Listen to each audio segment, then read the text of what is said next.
अस्सलाम वालेकुम। मेरा नाम डॉक्टर आफिया मलिक है और मैं कंसल्टेंट साइकियाट्रिस्ट हूँ। I am fellow of college of physician and surgeons Pakistan. मैं तकरीबन 10 साल से इस शोबे में काम कर रही हूँ। शोबा ज़हनी अमराज़ या ज़हनी सेहत के बारे में आप कह सकते हैं।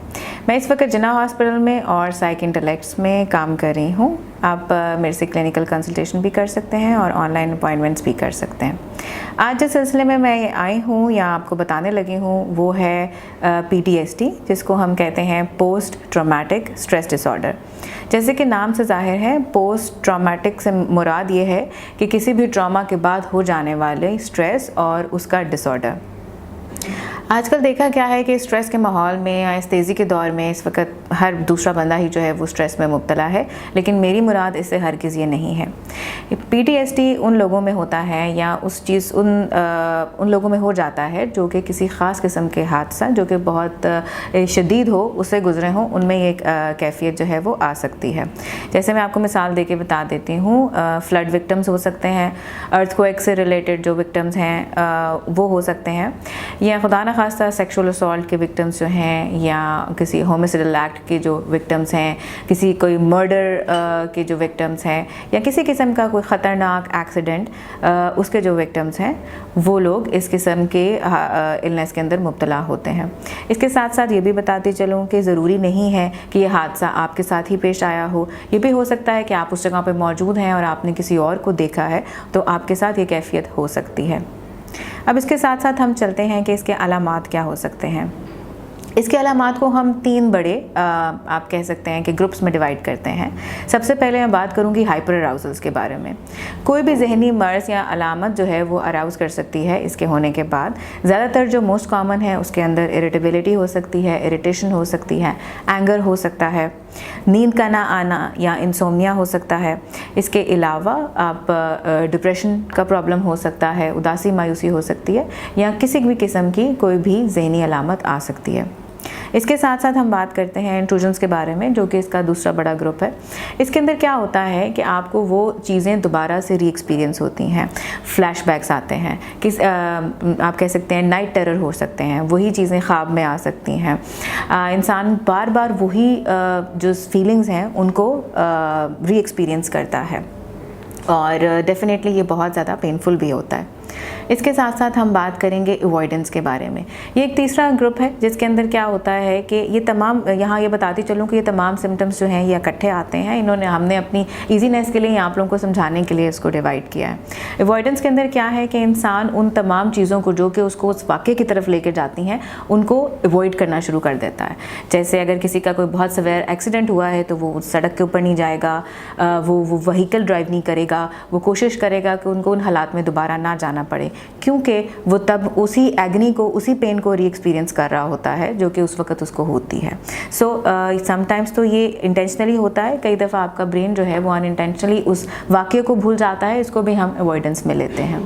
ये तो अलामात की बात हो गई है। अब हम बात कर लेते हैं तीसरा जो अलामात का ग्रुप है उसके बारे में। ये अलामात तमाम जो है ये एक साथ आती हैं, लेकिन इनको आपकी आसानी के लिए जो है हमने डिवाइड कर दिया है। अवॉइडेंस का मतलब क्या है कि इंसान जो है जिसके साथ वो वाक़या पेश आता है वो उन तमाम जगहों पर जाने से या उन तमाम चीज़ों की तरफ जाने से रुकता है जो कि उसको दोबारा से उसी वाक़े में लेके जाते हैं। जैसे कि अगर किसी का कोई कार एक्सीडेंट हुआ है तो वो कार में ट्रैवल करने से परहेज़ करता है, या वो उस सड़क पे नहीं जाता जिस पे उसका एक्सीडेंट हुआ है, ताकि उसको दोबारा से वो चीज़ें याद ना आए, उसके सामने वो दोबारा से वो वाक़े ना बने, या उसकी पेन जो है वो दोबारा से वापस ना हो जाए।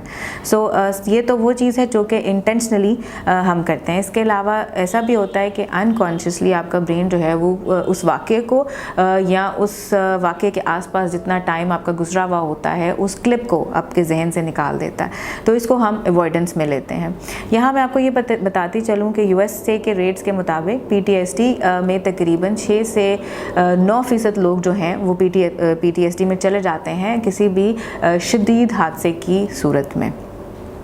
अब मैं आपको यहाँ ये बताना चाहूँगी कि कौन से ऐसे लोग हैं जो कि PTSD में जा सकते हैं या जो हाई रिस्क ग्रुप है। इसके अंदर आप देख सकते हैं कि हमारे यहाँ जो शदीद हादसात की जो शरह है वो मेल्स के अंदर ज़्यादा कॉमन है, कि ज़्यादातर तो ऐसा होता है कि मेल जो हैं वो शदीद हादसात से उनका आप कह सकते हैं कि मिलते हैं या उसमें मुब्तला हो जाते हैं। लेकिन PTSD में जो लोग ज़्यादा जाते हैं वो फ़ीमेल्स हैं। फ़ीमेल्स जो हैं वो ज़्यादातर अपनी टेंशन के साथ, स्ट्रेस के साथ कॉप नहीं कर पाती, जिसकी वजह से वो इस मेंटल इलनेस के अंदर चली जाती हैं।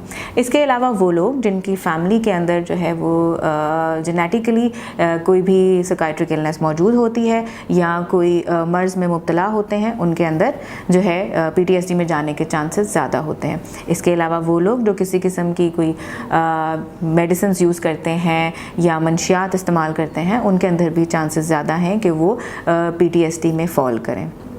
तो ये मैंने कुछ आपको हाई रिस्क ग्रुप के बारे में बताया। अब आप ये सोच रहे होंगे कि इसको असेस कैसे करते हैं, हमें इस बारे में पता कैसे चलता है। इसके लिए आपको डिटेल्ड सेशन करना पड़ता है, पेशेंट के साथ उनसे मिलना पड़ता है, उसको डिटेल इंटरव्यू करना पड़ता है, प्रॉपर हिस्ट्री से उसको डायग्नोज करना पड़ता है। इसके साथ साथ जो है आपको कुछ ऐसे हमारे स्केल्स होते हैं जिनको हम लगा के ये डिफ़ाइन करते हैं कि ये तमाम सिम्टम्स उनमें मौजूद हैं और इनको जो है वो ट्रीटमेंट की ज़रूरत है।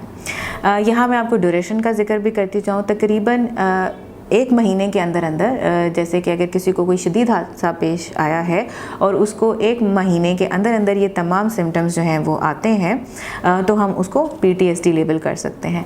आम तौर पे 3 महीने में ये सिम्टम्स चले जाते हैं, लेकिन अगर ये नहीं भी चाहते तो आपको साइकियाट्रिस्ट की हेल्प की ज़रूरत होती है और आप मेडिकेशंस के थ्रू और काउंसलिंग के थ्रू इस चीज़ से बाहर आ जाते हैं। ट्रीटमेंट की मज़ीद बात बताती चलूँ कि इसको हम ट्रीट कैसे करते हैं। साइकियाट्री के अंदर आप 2 तरीक़ों से ट्रीट करते हैं, जैसे कि काउंसलिंग हो सकती है, जिसे हम बातों से इलाज कहते हैं, और इसके अलावा फार्माकोलॉजिकल यानी कि मेडिकेशंस के थ्रू इलाज किया जाता है। अगर कोई भी मर्ज़ जो है वो सवेयर है, शिद्दत में है, तो इन दोनों को मिला के चलाया जाता है और उसके साथ मरीज़ जो है वो मुकम्मल तौर पर ठीक हो जाता है।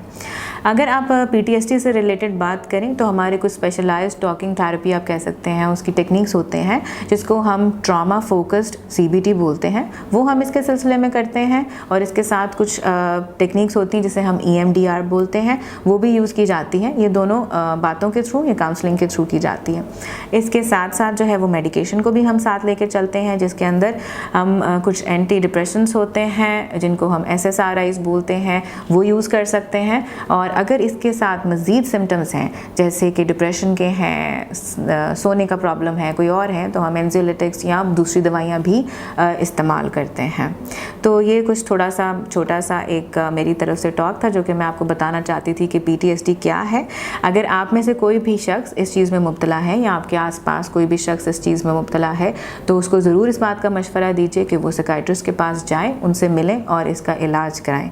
ज़हनी अमराज जो हैं वो बिल्कुल ट्रीटेबल हैं, लेकिन उसके लिए आपका जो है वो सही बंदे के पास जाना बहुत ज़रूरी है।